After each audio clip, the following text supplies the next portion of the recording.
E flat is written in the fourth space of the staff, and it has the little flat symbol in front of it. Remember, the flat symbol looks sort of like a slanted lowercase letter b, but it doesn't mean B. That symbol means flat. So we see the flat symbol and the note E. That means we want to play E flat. It sounds like this.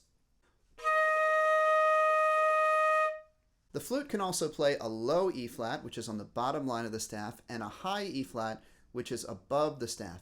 But for this lesson, we're going to learn our fourth space E flat. Let's look at our fingering chart for E flat. We're going to press down on our left hand, thumb, second finger, and third finger. So your first finger is not pressing down its home key. On your right hand, your bottom hand, we press down 1, 2, 3, and the pinky key right here. And that will give you an E flat.